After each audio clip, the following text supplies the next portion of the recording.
कौन है ये? यही है वो सेंट्रल जेल का जेलर, कपिल देव सिंह।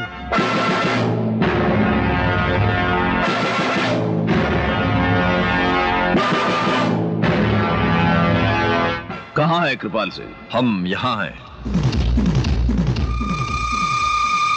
ऊंचाई पर रहने का एक फायदा होता है, किसी के सर से टोपी या पगड़ी उछालने की जरूरत नहीं पड़ती, वो खुद ब खुद गिर जाती है।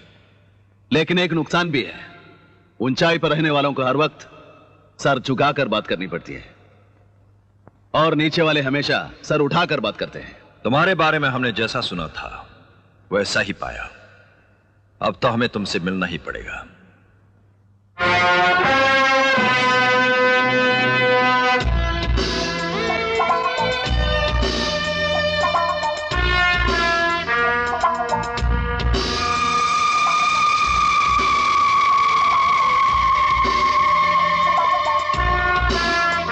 कैसा लगा तुमको हमारा ये महल? बहुत ही खूबसूरत, लेकिन लंबाई चौड़ाई में मेरी जेल से कम है।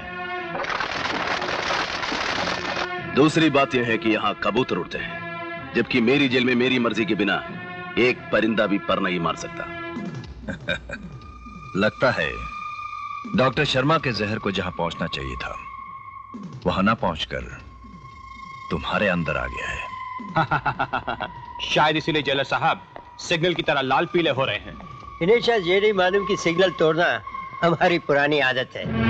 और मेरी आदत है तुम जैसे गुंडों से जेल में झाड़ू लगवाने की। अच्छा यही होगा कि तुम लोग हमेशा के लिए इंतकाम की बात भूल जाओ। देखो जेलर, अगर सभी लोग इंतकाम लेना भूल जाएं, तो दुनिया की तमाम जेलें वीरान हो जाएंगी। और मेरी समझ में नहीं आता कि तुम घर के कैसे मालिक हो जो ये चाहते हो कि तुम्हारा घर वीरान हो जाए। और तुम कैसे इंसान हो जिससे बच्चे पर भी दया नहीं आती? मोहब्बत हुस्न नहीं देखता और इंतकाम उम्र नहीं देखता। कृपाल सिंह, फर्ज अमीर और गरीब नहीं देखता। मेरी ड्यूटी है कि मैं जीवा और उसके बच्चे की रक्षा करूं। याद रखना, अगर तुम मेरे और मेरी ड्यूटी के बीच आए तो मैं तुम्हारे और तुम्हारी सांसों के बीच आ जाऊंगा।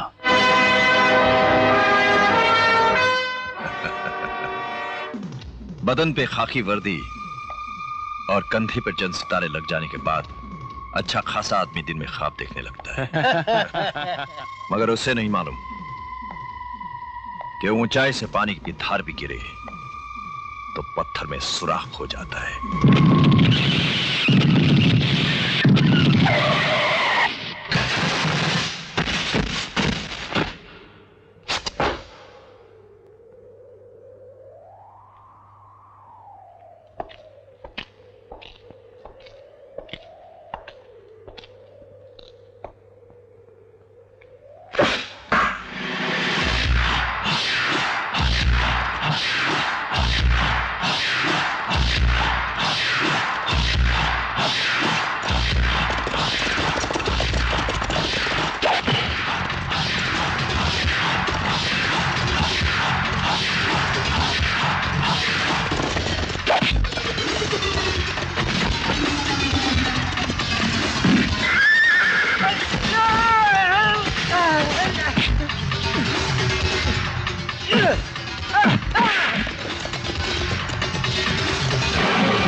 महिपाल, खत्म कर दो उसे।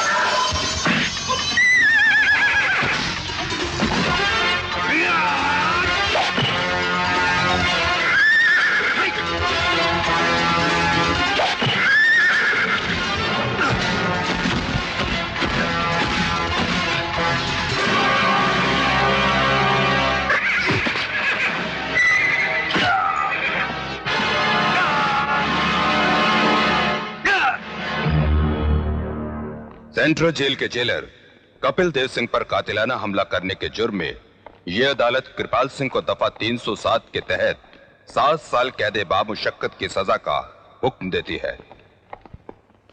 जीवा, बाहर तुमसे कोई मिलने आया है।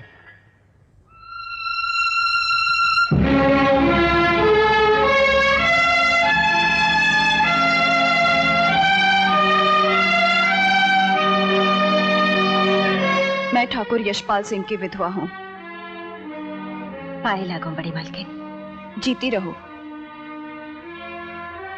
और मरो भी तो मेरी दी हुई मौत से मरो।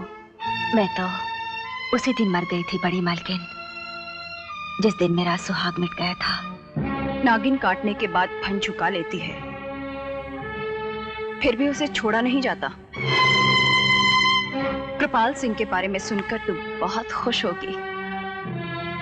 मैं तुम्हारी उन्हीं खुशियों को डंक मारने आई हूं। याद रख जीवा, कृपाल सिंह के जेल चले जाने से सिर्फ इतना हुआ है कि तेरी मौत का समय कुछ टल गया है। मैं जिस आग से चल रही हूं, तुम्हें भी उसी आग में जलना होगा। मैं कभी नहीं चल सकती। ऐसी क्या चीज है तू? एक विधवा स्त्री उस मोमबत्ती की तरह होती है जिसमें धागा नहीं होता, और ऐसी मोमबत्ती आग से पिघल तो सकती है लेकिन जल नहीं सकती। क्या अपने बेटे को जलता हुआ देखकर भी नहीं जलोगी? लेकिन इसमें मेरे बेटे का क्या कसूर है? और मेरी कोख का क्या कसूर था जो वो बांझ रह गई? कुछ कसूर आपकी कोख का भी है बड़ी मालकिन। मैं तो सिर्फ एक रात के लिए अपने पति के साथ रही,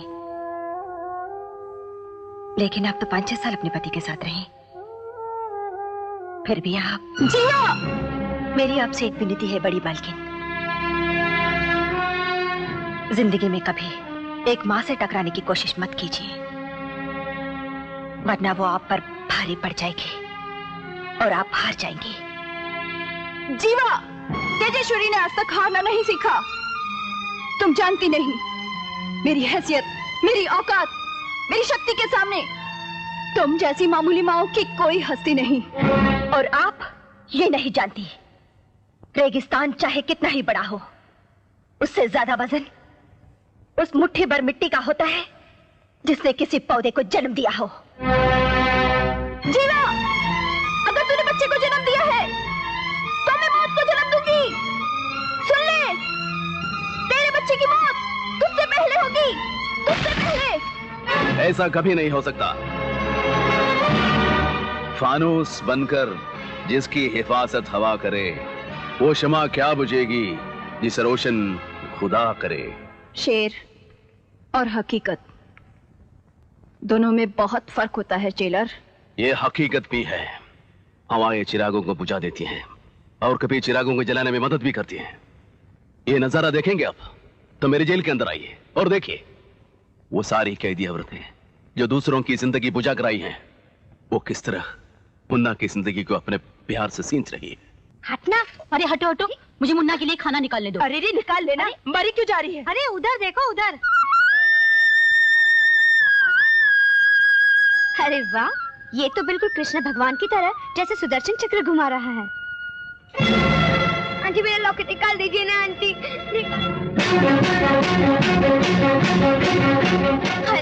ये तो आग में गिर गया। ये तो आग में पिघल जाएगा। मेरा लॉकेट, मेरा लॉकेट। मैं इसे निकालती हूँ। अरे पागल हो गई क्या? जल गई ना बेवकूफ। मगर इसे निकालेंगे कैसे? अरे एक काम कर, तू चिमटा लेके आना, जरा जल्दी से लाना।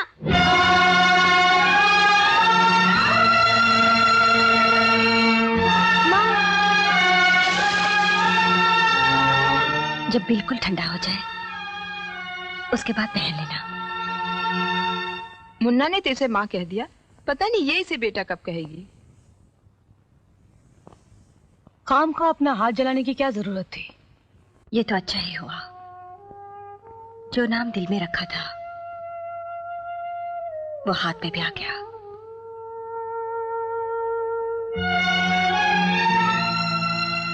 देख लिया ना तुम लोगों ने, पालने वाले माओ में और जन्म देने वाली मां में क्या फर्क होता है।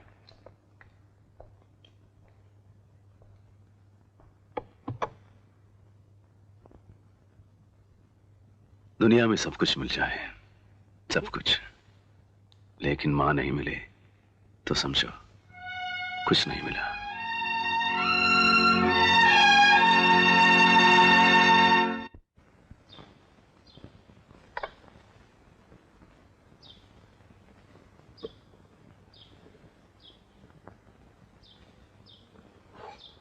माँ, माँ, तुम खाना मिट्टी पर रखकर खाती हो ना? मेरा हाथ भी तो मिट्टी का है, इस पे रखकर खाओ ना।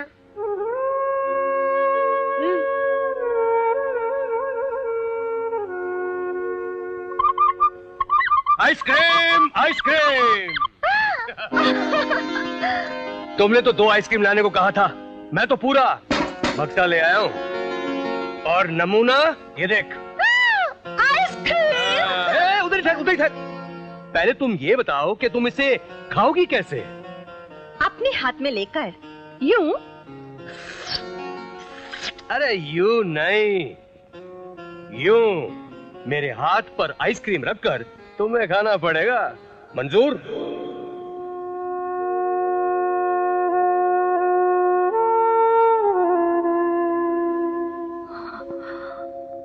अरे सोच क्या रही है? माल भी तुम्हारा है, प्लेट भी तुम्हारी है। आजा, आजा। अरे आ भी जाना। माँ,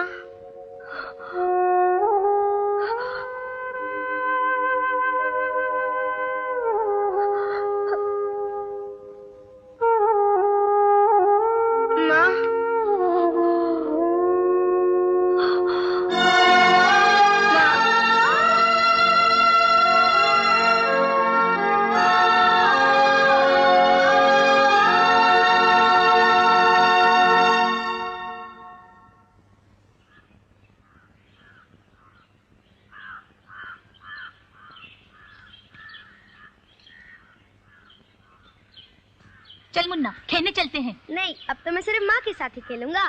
माँ। अब तो मुन्ना अपनी माँ को छोड़ता ही नहीं। पहले तो वो तुम ही लोगों के पास रहता था, अब क्या हुआ उसे? अब क्या होगा उसे? अब भैंस गई पानी में।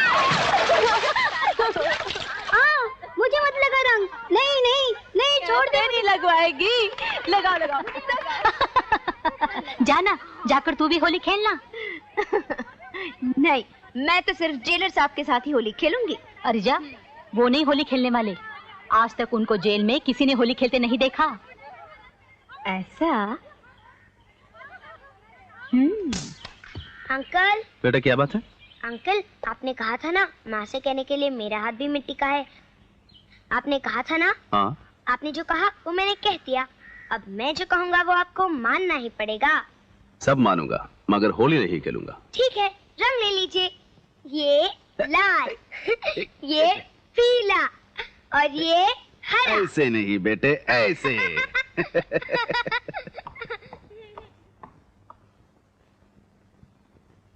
लोग सच कहते हैं, कभी कभी फूल की पत्ती से भी पत्थर का जिगर कट जाता है। इसी रंग से आपने होली खेली और इसी रंग से मैं भी होली खेलूंगी।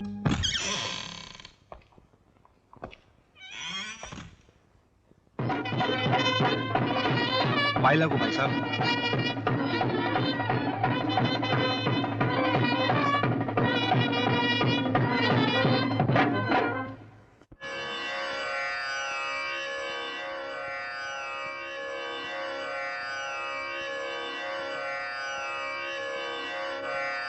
जब आप जेल गए थे, मैं खुश भी थी कि जेल में रहकर आप पर पड़ा हुआ शराफत का बचा कुचा मैल भी धुल जाएगा। और वही हुआ।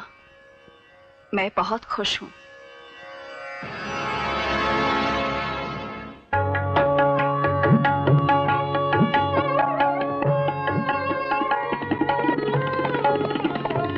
जय हो प्रभु, जय हो। जाओ। नमस्कार प्रभु, नमस्कार। पहचाना आपने? 6 साल में इंस्पेक्टर से डीएसपी बन गया। अब आपकी सेवा में हाजिर हूँ। डीएसपी की हैसियत से हर महीने इसे जितनी तनख्वाह मिलती है उसके हिसाब से 6 साल की पूरी तनख्वाह इसे एक साथ दे दो। प्रभु, एक एक गोटी दे तो खाने का मजा भी आता है। आप तो पूरा बका एक साथ डाल देते हैं। ये पचेगा तभी जब मैं आपका कोई काम करूं। कोई काम बताइए, सरकारी हो गैर सरकारी सब हो जाएगा। लगता है वक्त अचानक हम पर मेहरबान हो गया है, और जब वक्त मेहरबान हो तो शेर की तरह बदन सिकोड़कर शिकार के आने का इंतजार।